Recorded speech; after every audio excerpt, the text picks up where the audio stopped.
Welcome to the What About Rural Health podcast, a place where research, policy, and real life stories come together to ask the critical question: what about the communities too often left behind? I am Chinasa, a development and global health policy strategist. And for me, this work is personal. From the village health workers struggling with limited supplies to the mothers walking miles for care, their stories shape the policies we need. Join me as we uncover challenges, spotlight innovations, and amplify the voices of those at the heart of rural health systems. Because every community matters, and it is time the world listens. Hello and welcome. You are listening to the podcast that asks the question many forget: what about rural health? I'm your host, Chinasa Imo, and together we are uncovering the stories, challenges, and innovations shaping healthcare in overlooked communities. We are still in our introductory series, breaking down rural health issues, advocacies, policies, and systems reforms.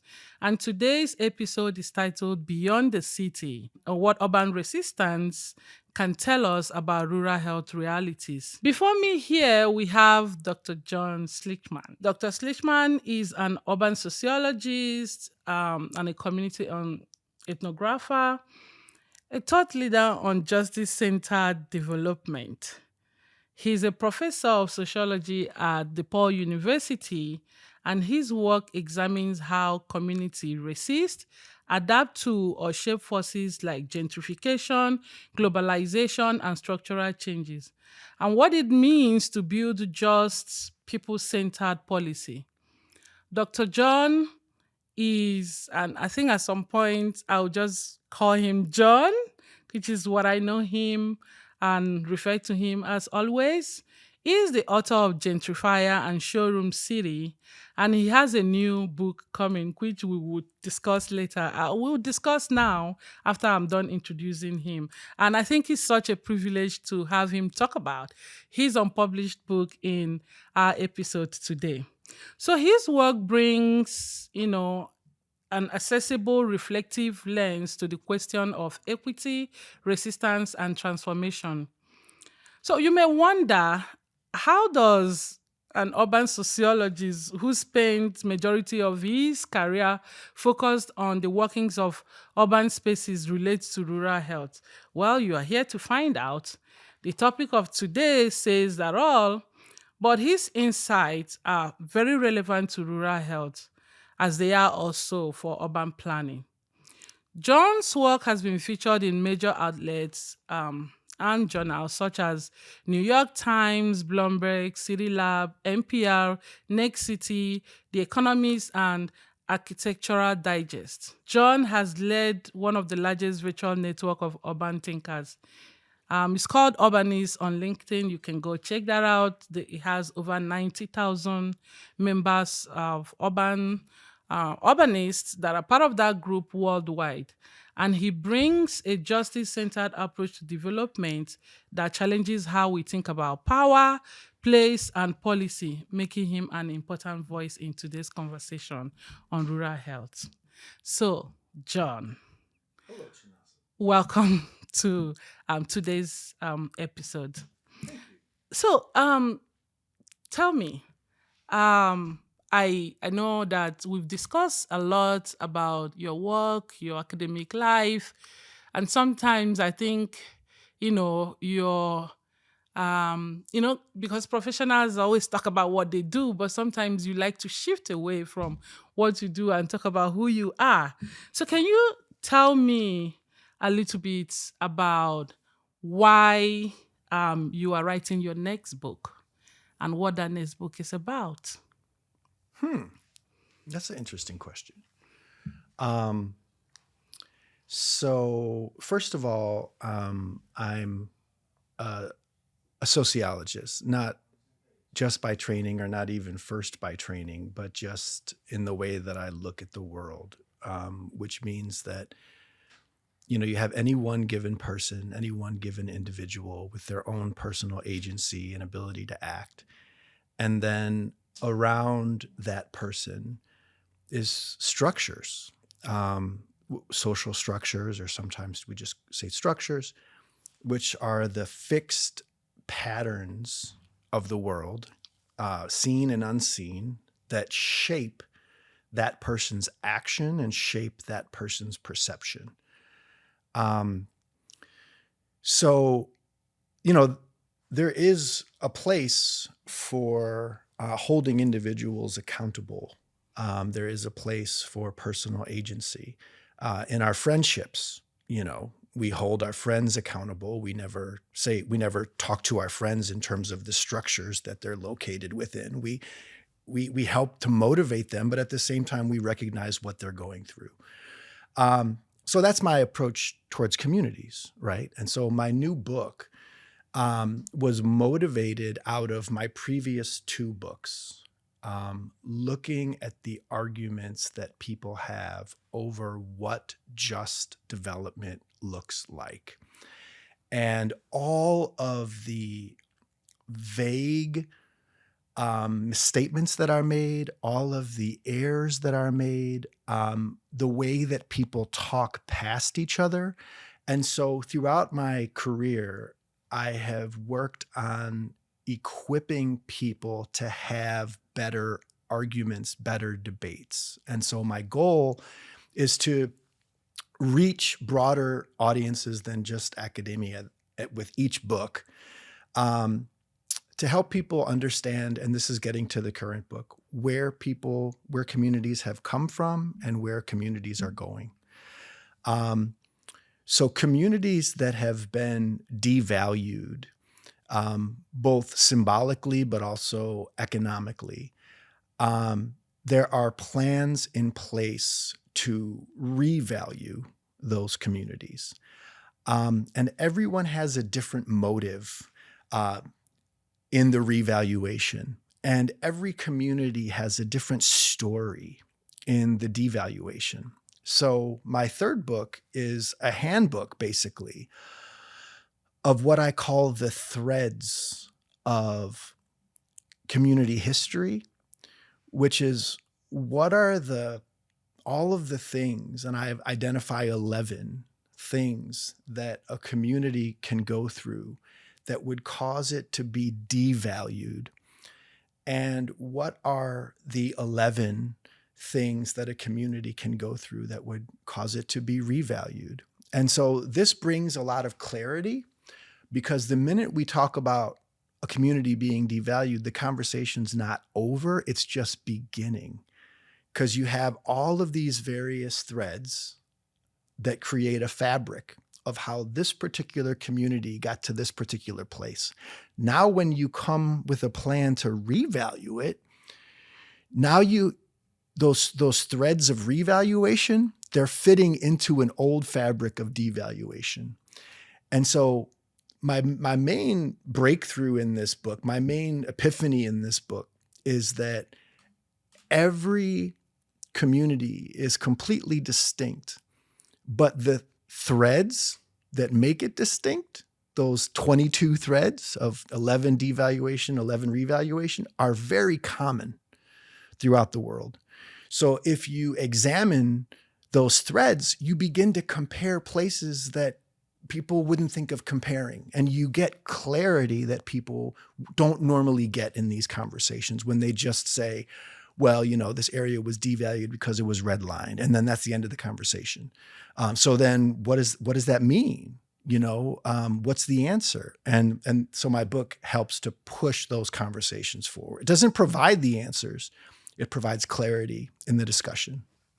Thank you for that explanation. And I'm curious, and I just need to do a full disclosure that I've seen those frameworks. So, and I'm going to ask you questions that bug my mind, like when you talk about 11 and 11 of the devaluation and revaluation frameworks, and what usually struck me when I think about this in relation to places and efforts in the way they are, whether from government or individuals themselves within the community, making meaning of how their environment is becoming devalued and what they think would make an improvement if certain changes are done. And sometimes I try myself to pair these things together between, okay, if a devalued factor is here, should we apply an alternate force?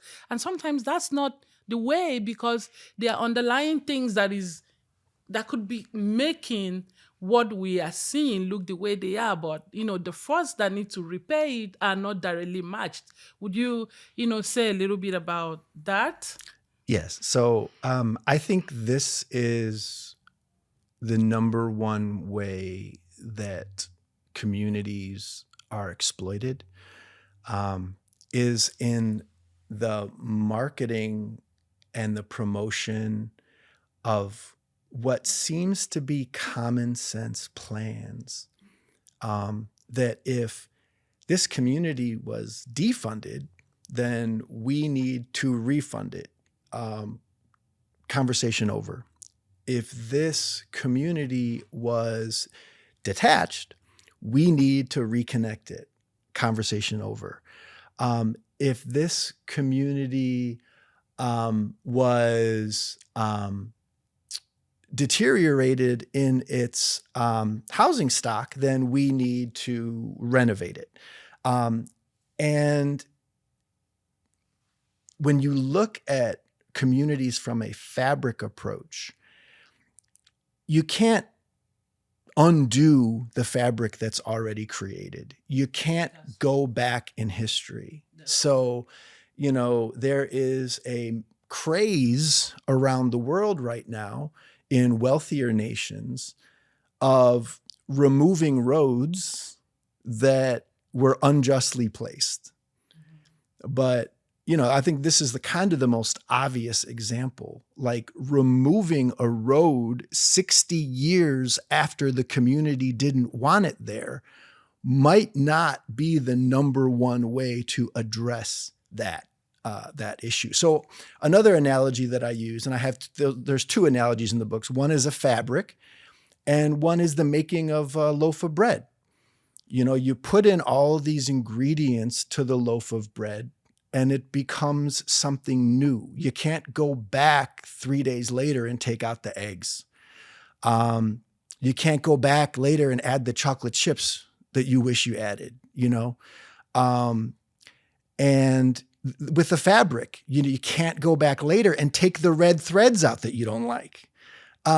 So I think it provides a framework like this, shows us the messiness and the nuance of community building, which I think are the two things that are most lost in conversation, because everyone wants an easy side to be on and an easy side to articulate.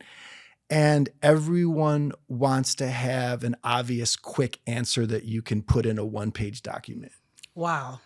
I know some of our listeners will be wondering, why am I asking an urban sociologist to talk about, spaces and stuff when we are asking the questions around, rural healthcare? And that brings me to a follow-up question. I looked at the frameworks and I teased out specifically four of those devalued frames that you put together. And I want us to talk a little bit about it because they jump to me as very relatable when I'm thinking about place-based policies and how they affect, healthcare accessibility. And these four frameworks are defunding, and you mentioned it when you were speaking the other time. The second one is detaching, and by your definition, like when you detach people, or by my understanding, when you detach things from the services that they used to receive before. And then the third one is destabilization. And then the last one is deterioration. I bring these four questions specifically because And when we look at rural communities, there's always that inherent um, challenge of health facilities, being left to deteriorate because of other things that I could still tie back to defunding and other kind of things. And, that struck me as, yes, this is something that I want us to spend a little bit of time to talk about. And I know you might disagree. Oh, I don't see the direct relations between rural healthcare accessibility and all of these frameworks Well, you that know that's my perspective. So you know I was asking you why you want me here. So yes. yes, So I mean, I know you can disagree, yeah, but when I look at it from that place-based sure, issues, sure. I want you to just like tell me about these four frameworks, how you see them play out in communities. And looking at the examples that I have given to you, what was running through your mind when you structured them? Well, I mean, these are very, very common threads that communities face. So you said defunding, deterioration, Detaching, detaching, and destabilization. destabilization. And you did say deterioration. Yes, I Yeah. did. Um, so deterioration is, so in my definitions, deterioration is the physical decline of the place, which becomes very, very costly. When a place is when a place is built environment, and built environment is just all of the things that were made by people. Mhm. So when a place's built environment or all the things that have been made by people begin to deteriorate because of a lack of maintenance, then the whole conversation changes. I mean, so, well-known example in the United States is Congress allowed US public housing to deteriorate by not funding regular maintenance. And so the conversation's able to change into something like, well, we need to demolish it, which is another thread. But deterioration is also important because deterioration helps to create health hazards in terms of lead, other things asbestos, other things that decaying buildings might have. Community destabilization relates to the social weakening of the community.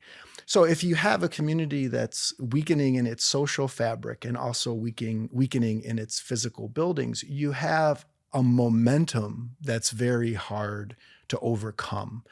And so these are just two reasons why a neighborhood would become detached. And when I say that a neighborhood is detached, I mean something very specific. It's a real or perceived reduction in a neighborhood's resources, its functions, its purposes, its assets, its safety in the minds of outsiders. So people from outside that neighborhood. And so what this means in urban planning talk is that this neighborhood disappears from the cognitive or mental map that people have of the city. So they have a map of the city in their minds, and there are murky places, blurry places, what one leader famously and horribly called holes on the map. And so that begins to have its own momentum. Once a place begins to disappear, that becomes its own driver for housing to become devalued because people aren't looking at that housing or wanting to live in those apartments. Retail becomes devalued because the only clientele is a local clientele. So that would be detaching. And then defunding is a decrease in government support for buildings, for infrastructure, for businesses, for spaces, for programs. And, governments oftentimes try to especially in a conservative leaning, right leaning government, where community is looked at through a business lens. Mm-hmm. The idea is this community is a bad investment, so we're going to take away our funding from it and put our funding in some place where that deserves it.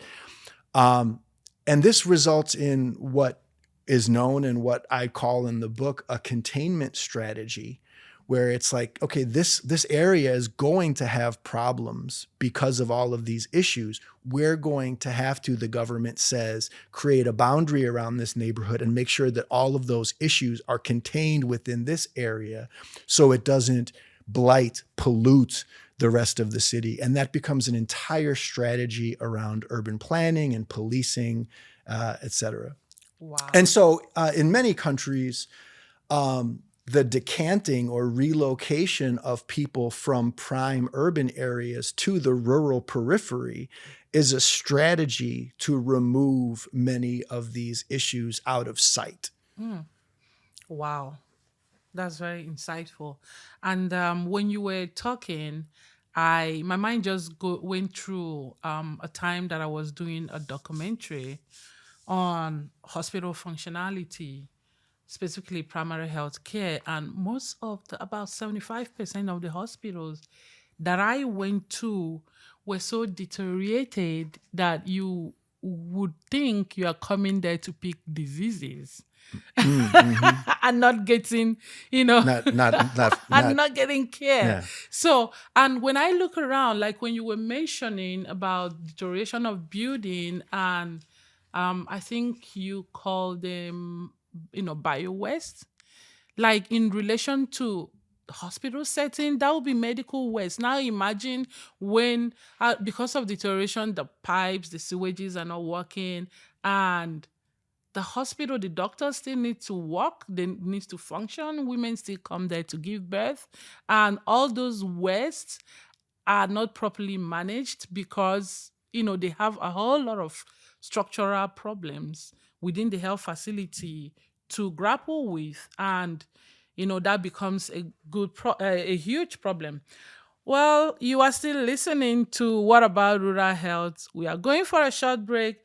When we come back, our guest will dive into the deeper conversations that are, coming out from his other book, Showroom City. Welcome back. You are still listening to What About Rural Health with Chinasa. So, John, let's dive into Showroom City. If you insist. I do insist because, see, the thing is, when I read that book, and I took away, because you are an urban sociologist. I am not.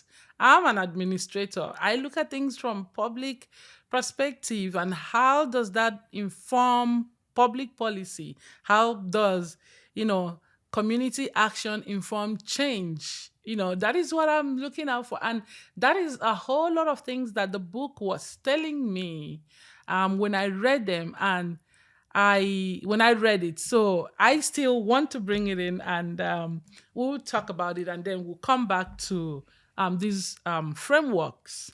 So your work in Showroom City, it ties directly, it ties real estate to urban changes that shows broader social impact.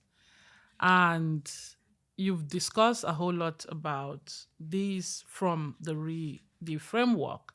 But when you think about these spaces, how do you think it shapes people's health and well-being?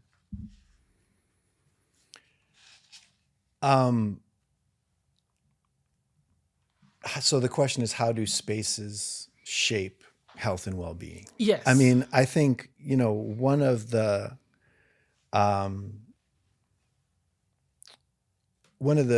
benefits of this moment is that we are thinking about health in regards to the social determinants of health. Yes. And exactly.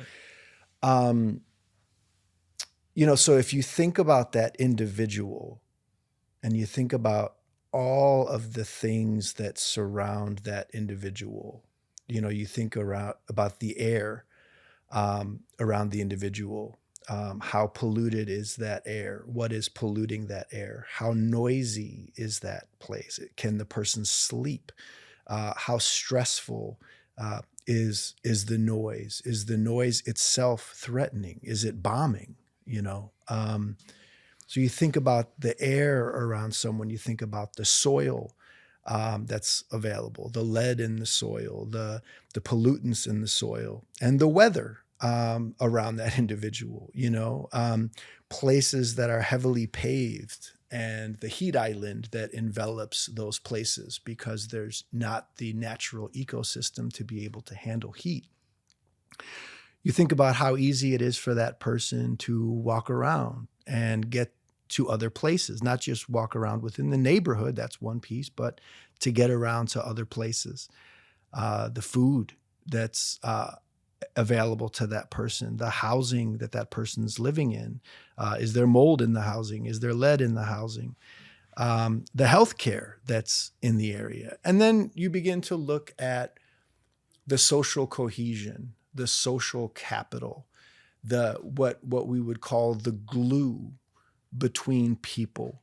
And so I think that's one of the things that devalued, marginalized neighborhoods have oftentimes in abundance is social cohesion. And I think that is where plans that are successful in addressing all of these other things about the environment, air, soil, noise, pedestrian access, housing, food, health, oftentimes successful plans will leverage the cohesion, the social glue, the social capital that's already in place. And I think, major institutions, you're more familiar than I, but major institutions like the United Nations and others are leaning on this type of perspective now as a default, even if it's only in rhetoric, in a way that's never occurred before. So it's almost the new common sense that the local has expertise, that community cohesion, that those community relationships, that there's expertise and know-how in it. Now, whether that actually is acted upon, whether that know-how is actually respected, whether community input is just a symbolic stage, that's a whole nother thing. But I think, these are the social determinants of health, which I've basically overviewed here. Like, this is a great way to understand where a community sits and then how it can move forward. So I think, in the High Point case, this was the case of a city that lost it. This is the subject of Showroom City, is High Point, North Carolina, which is a city that lost its downtown because its downtown became the setting for a global exposition of furniture, fashion that occurred twice a year, so that the whole world, every continent would come. 85,000 visitors from 110 countries would come to this downtown, and the place lost their community center and therefore lost a lot of the mechanisms they had for cohesion and glue and social capital. And so this book is largely about that. It's a very, very unique and strange, one review called it weird, case that helps to highlight very common threads. And again, this is one of the things that led me to this thread approach, that as strange as High Point is, the threads that make it into what its strangeness are very common. Yeah. Yeah. And thank you for that response. And thank you for drawing social determinants of health to this conversation. Because when we talk about healthcare, and I think I usually make this point so much that we are not just focusing on the medicalization of the healthcare system where you become sick and you go get help, but the constitution of everything that makes you a healthy being, and spaces are part of that. And when you mention social cohesion, I just smile. I'm like, it is only an ethnographer who would, take time to study humans, people, and how they function within society, how they build this social cohesion. And I would add that in some cases, even how they disintegrate. It is still within like human to, move from being discomfort to taking action. And you being an ethnographer. If I could just say, like, Yes. we're at a moment in history where um, doctors and sociologists are discovering each other, and public health has not bridged that gap. Like, public Yes. health has not bridged the gap between the people who look at individuals in structures, which are sociologists, and the people who provide medicine, which are doctors. And we are in a moment right now where, like, this is, everyone's learning from each other. So I'm hoping that 20 years from now, you'd never have someone like me on this podcast, because we would have moved past a place where I would have something useful to say, even though I don't do rural health, right? I agree with you. I agree with you. I went to a global health conference in DC 2 years ago, and that became the frame of the conversation. Like, we're talking about public health, and things were still being typified around, health communication and promotion, one bucket, right? Surveillance and in one bucket, right? And laboratory services in one bucket, and then medical practice in one bucket. Everything, even when we talk about public health, things are still bucketed. For instance, when we talk about rural health, people think, oh, okay, it's rural spaces. Yet we have seen the migration of diseases from, water, contaminated water, to the global space, where everybody grapple with both in the urban and rural spaces. So all these things are interconnected. And sociologists do this by studying why are these things happening within social spaces, right? Doctors do what they do, but if they open up spaces to think that what is presenting before them in the hospital are a combination of all of these other things put together. And if we just open up that space to understand this, and begin to see that the decisions that you make, does not just begin and end with you. There is someone else making conscious decision that may facilitate or destabilize your work.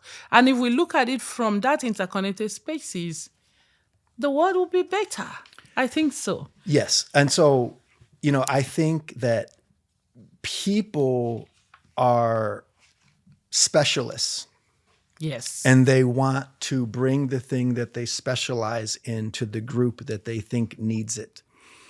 And I think that's where a lot of damage is done. A famous insight or a well-known insight from policy, and I can't remember, who was the first to state it, but that the policies of today fix the problems caused by the policies of yesterday. The things that we consider social problems today are the answers from yesterday. That's true. And so to have the humility of saying that there's so much more going on than this one area that I specialize in. So, like, to give an example, like, the person who wants to bring transit cannot understand why someone would not want a transit stop. They think that they must be naive, when in fact it could be the transit stop proponent who's naive. because they're not looking at all the various factors. Yeah. Someone who says, I want to bring a bike lane, that's my life's work. And someone says, no, I don't want a bike lane. And the response is, that's naive. No, the person bringing the bike lane is probably the one who is naive. Solving a food desert with a Whole Foods, that seems like an obvious thing for the person who wants to bring the best. Well, we don't just want any grocery store, we want a Whole Foods. But that's not looking at the whole picture. And so I think this holistic approach is very complicated. It's also very difficult to politicize. You see mayors in Chicago and now in New York in that election trying to talk about a totality of issues that result in individual well-being. And it's very difficult to pursue that today. That's the question. Other nations have had a more holistic view of the individual, That's a true. more societal view of the individual. The US in particular has been individualistic to a fault, had so much to learn from other nations. Many of those nations, its communities, the US has ruined with this individualism. But I think it's very difficult to say, well, how do you help this individual who's sick? Well, you do it through transportation. You do it through grocery stores. You do it through sidewalks. You do it through green space. That's a very difficult thing to run for, to have a platform as a mayor. That's true. Thank you for that response. And we are still on Showroom City and having a conversation around that. But I want to ask you a question. By your profile, yourself, you always describe yourself as both a teacher and a student. And that's kind of like, puts you in a place of both teaching and learning of community sociology and how you use that to approach your work. While putting together this, I'm like, what do I hit him with? What question do I hit him with that would allow him to talk about his academic work, right? We'll still come back to Showroom City. And I got fascinated in your use of asset-based community-led development model. And, within this context, how can we use that to understand health equity generally? I think asset-based community development is used quite often for health outcomes. Because I think health outcomes are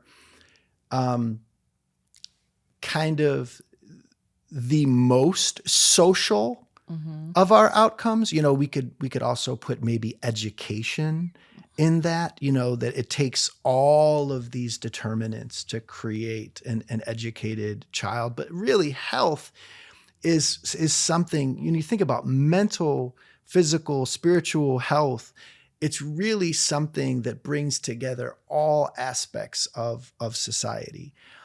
And so asset-based community development is very, very straightforward.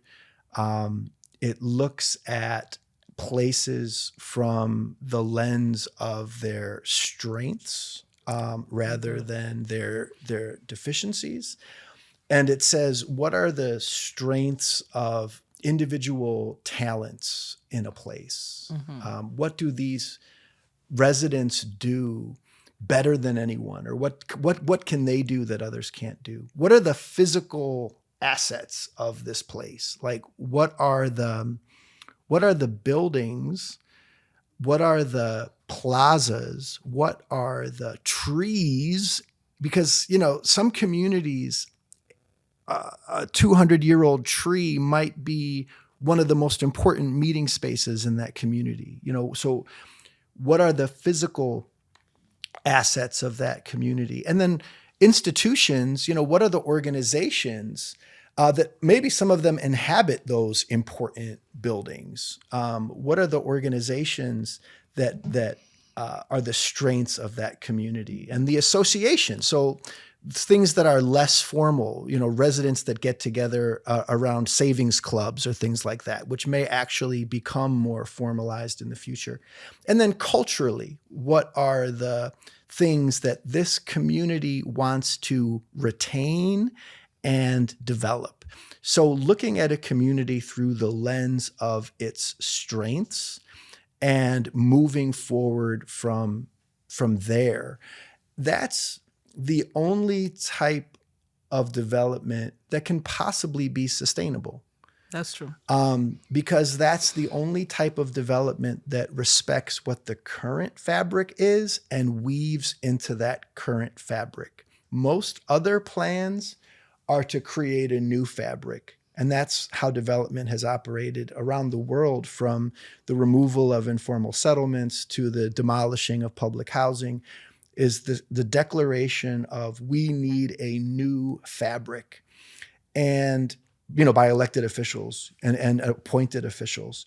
And while that can seem like a very neat and clean answer, and even a very profitable answer, if you are turning that land into something that makes more money and has higher rent, the societal costs of that, and I don't just mean the social costs of that, I mean the economic costs of that. Okay. So the costs of people who had social cohesion now no longer having social cohesion. Mm-hmm. The cost of places that had networks of kids that knew each other and were growing up together, now no longer having those relationships for kids. The businesses that catered to local people, that allowed them to get discounts until they got paid, or maybe not pay for something until payday, that being lost. Like, all of those things being lost increases issues like health problems, increases issues like crime, that all have economic, not to mention the lost productivity, the lost productivity of that local business being gone, of people who were living close to potential livelihood, their proximity to jobs being gone. So it's really comes down to the issue of short-term economic costs and profits, and long-term economic costs and benefits. All of these things that we are doing for short-term profits have long-term economic costs. That's true. Thank you, Dr. John, for coming to our show today. And for our listeners, I would invite you to stay with us, listen to the podcast, and if there's something that you learn out of it, please share to your audience as well, and leave us a review. You are still listening to What About Rural Health? Because health isn't just about systems, it's about the people those systems are made to serve, how they make meaning of the places they call home, which sometimes are left behind. That is why we continue to ask this question: what about rural health? Let's create this together. Until next time, I'm still your host, Chinasa Imo. Thank you. Bye.